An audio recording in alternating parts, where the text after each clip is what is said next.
É, aí então, ainda pensando nessas linhas de financiamento, né, falando um pouquinho do governo, né, que tem, além das políticas públicas, que não é tema do nosso curso, porque políticas públicas a gente pode acessar elas de diversa forma, mas estou falando, destacando os editais que o governo emite, né.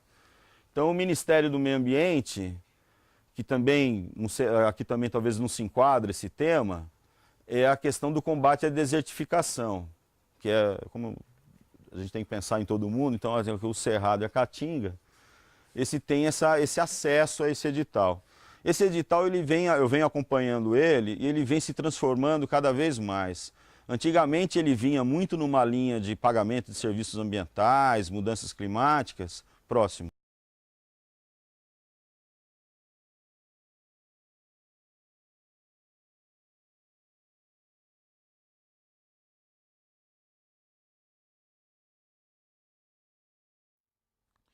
E hoje em dia, já na sua terceira edição, e ele acabou de ser fechado, ele fechou agora no início de junho a submissão de projetos.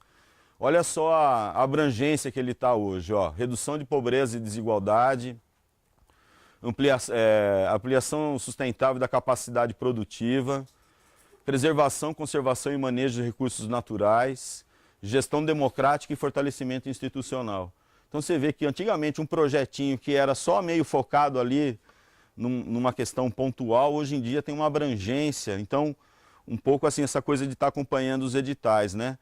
Cada vez mais esses editais vão se especializando, buscando atender as necessidades ali da população.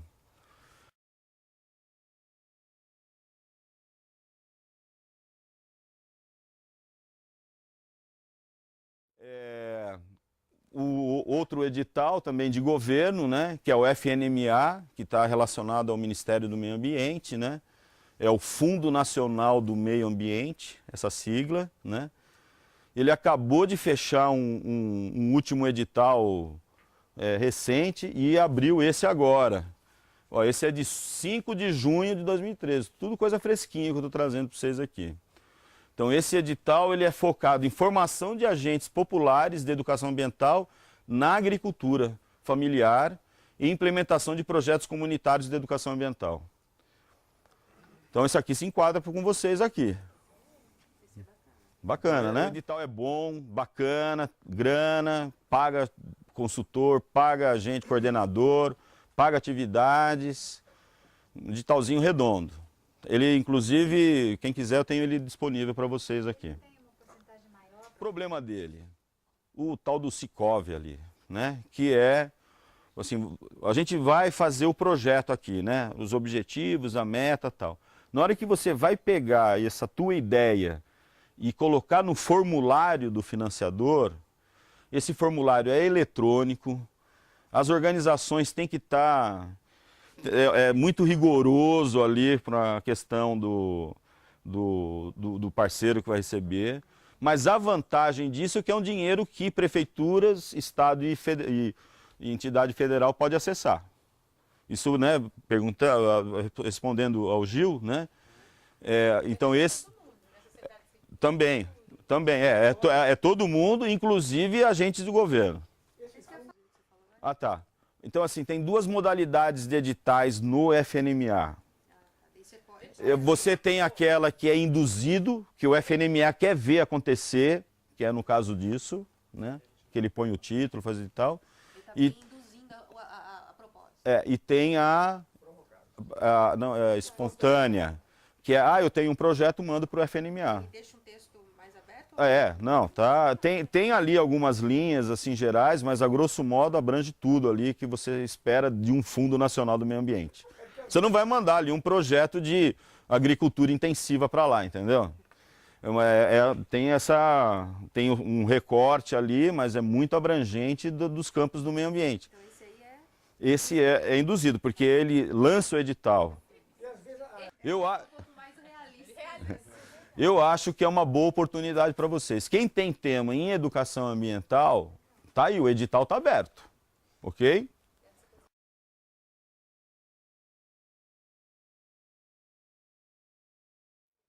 Próximo.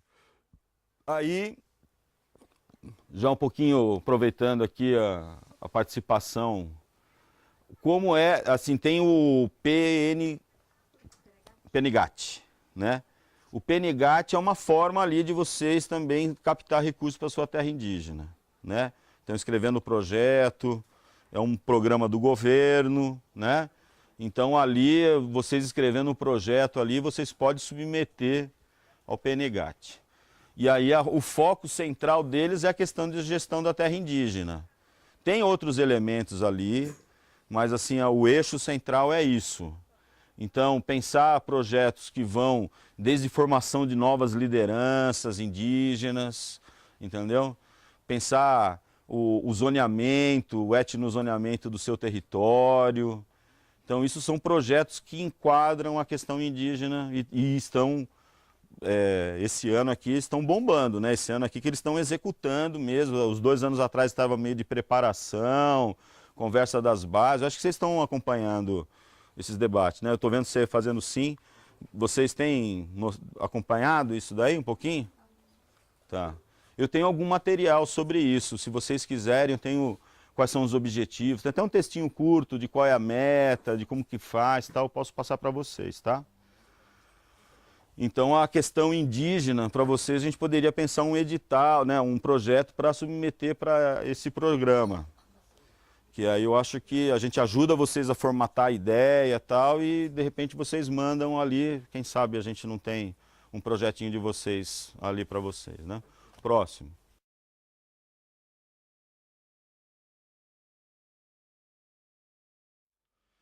Ministério da Cultura. Ministério da Cultura, no tempo do Gilberto Gil, era um sonho, quando ele foi ministro. Tinha editais ali, você entrava, cada semana tinha um edital novo na página. Mas sempre é um sonho, né? O último edital deles, 27 de março, que era uma produção de música, né? Para música.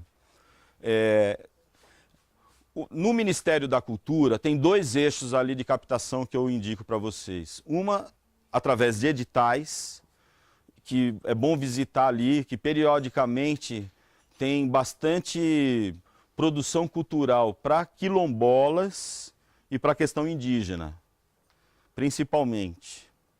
Então tem bastante financiamento para produção artística, produtos culturais de quilombolas e questões indígenas. Tem também uma produção grande para cinema, filme. Eu já estou até... Se quiser fazer um projeto também, viu? A gente ajuda aí. Então, no caso, a Ancine, né? Editais para produção, aqui ó, de produção de longa-metragens. Então, a gente pode pensar uns filmes das nossas áreas protegidas, né? Isso ajuda a gente a implementar, né, o território, você ter ali uma produção cultural, por exemplo, pena que o Ronaldo não está aqui, mas você fazer peças de teatro como psicodrama é super interessante para a gente refletir sobre o nosso território. A gente faz uma peça de teatro, a gente dá risada dos nossos problemas, mas isso serve para estimular a nossa reflexão sobre os conflitos que nós temos ali. É um jeito tão interessante de trabalhar conflitos sociais, usando a cultura para promover essa reflexão, entendeu? Então, assim, editais culturais também são interessantes do ponto de vista de meio ambiente, conservação da natureza. Faz a gente refletir sobre essa tensão dos conflitos em torno dos recursos naturais. Você faz um psicodrama daquilo, põe para a turma dar risada dos seus problemas, e eu tenho certeza que no dia seguinte os caras vão sair um pouco mais emancipados sobre essas questões dos conflitos no território, né?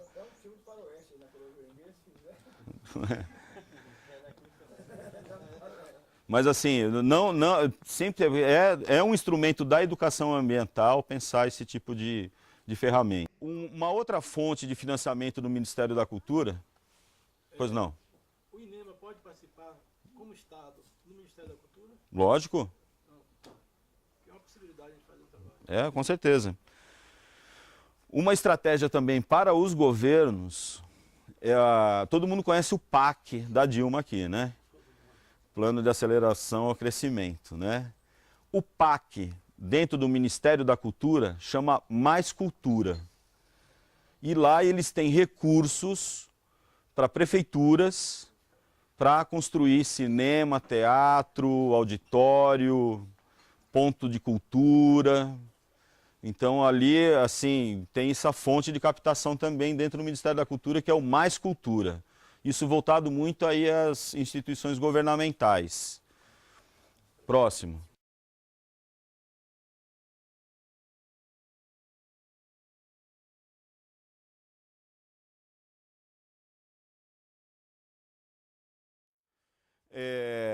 Bom, no Ministério da Cultura, você tem a estratégia, uma terceira estratégia de financiamento, que é a Lei Rouanet, que é a Lei de Incentivo de Cultura, a cultura.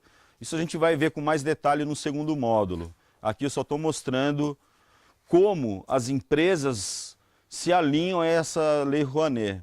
Por exemplo, a Eletrobras, ela financia projetos culturais, mas ela só financia se tiver aprovado pelo Ministério da Cultura. Então, como é que funciona? Eu sou um produtor cultural, sou um gestor de área protegida, sou um membro das organizações da sociedade civil, das ONGs, escrevo um projeto cultural, mando para o Ministério da Cultura, pelo Sinconv. O Ministério da Cultura analisa o teu projeto e fala: bacana, seu projeto pode ser financiado pela Lei Rouanet. Eles te dão uma certidão. Com essa certidão, você pode tanto captar no seu território, por exemplo, imagina o Sena captando nesse setor hoteleiro todo que tem na APA dele ali. E cada hotel pode dar até 6% do imposto de renda para esse projeto que se aprovou ali no Ministério do Meio Ambiente, né? Então é assim que funciona. As empresas, percebendo isso, puxa, porque ele vai ter que fazer o imposto de renda, vai ter que dar para o leão. As empresas percebendo isso, a Veracel pode fazer isso também, inclusive. Eu vou pagar o imposto de renda, eu vou usar 6% disso e vou mandar para o meu setor de marketing financiar projetos culturais. Então, eu abro um edital aqui na Veracel, usando 6% que eu ia morrer lá no imposto de renda, e dou destino para ele no território e ganho marketing em cima disso. Então, esse exemplo tem, assim, quilos de empresa que faz isso. Eu estou colocando a Eletrobras aqui para exemplificar, tá? Então, assim, eu não quis fazer uma apresentação extensiva, só peguei alguns casos assim, para ilustrar como que esse mercado de financiamento existe. Então, por exemplo, se der uma buscada ali, não sei se vocês conhecem a Duratex, que trabalha que é concorrente de vocês, né, Veracel, Duratex, assim, do ponto de vista de mercado, tem o edital Duratex para a cultura. Você tem o edital da Eletrobras, tem a Petrobras faz isso, né? Enfim, várias empresas fazem isso. Então, próximo aí, Gil.